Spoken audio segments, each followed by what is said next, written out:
Hi friends. तो आज तक हमने जाना कि पोर्ट्रेट बनाते वक्त हमें सिंप्लीफाई कैसे करना होता है।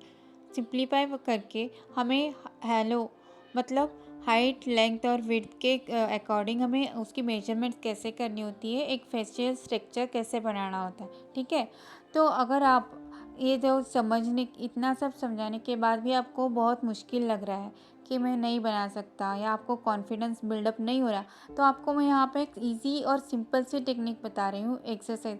आपको कुछ भी नहीं करना है, ठीक है।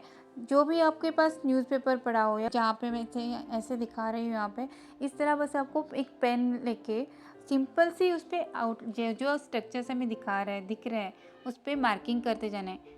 उसके मेजरमेंट्स करते हुए, यहाँ पे मैंने मेजरमेंट्स नहीं दिखाई है, बट जब जैसे कि मैंने पिछले वीडियोस में बताया आपको कि हाइट और लेंथ को जज करते हुए उसकी मार्किंग कहाँ से कहाँ तक आएगी, कहाँ से कहाँ तक हाइट आती है, कहाँ से कहाँ तक लेंथ आती है, उसके अकॉर्डिंग हमें मेजरमेंट करते हुए इस तरह आपको ये बनाना है। ठीक है, और यहाँ पे मैं अभी दिखा रही हूँ, यहाँ पे लाइटिंग पार्ट और शेडो का पार्ट, मतलब ब्लैक और वाइट, आपको जहाँ पे वैल्यूज़ में डिफरेंस दिख रहा होगा, तो यहाँ पे जो वैल्यूज़ के डिफरेंस दिखाने हैं हमें, इस तरह की प्रैक्टिस अगर करते हो आप, थोड़ी बहुत वैल्यूज़ की प्रैक्टिस, ये अंदर के फीचर्स हैं हमारे।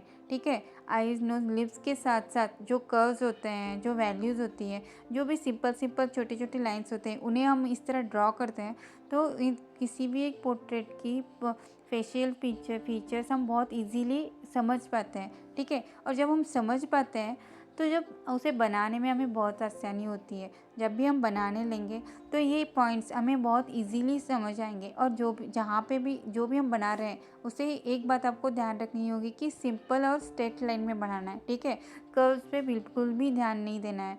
देखो यहाँ पे मैं बना रही हूँ, सिंप्लीफाई करना है। जैसे मैंने आउटसाइड में बनाया था, वैसे ही अंदर के फीचर्स को भी हमें सिंप्लीफाई करते जाना है। डायरेक्टली उन्हें कर्व के साथ बनाते जाते हैं तो बहुत मुश्किल होती है, वो सही भी नहीं बनता। तो फर्स्ट हमें बहुत टफ लगता है, तो फर्स्ट स्टेज में हमें सिंप्लीफाई करना है स्ट्रेट लाइन में। यहाँ पे देखो वैल्यूज़, वाइटनेस और डार्कनेस कैसे दिख रहा है, तो उसे हमें इस तरह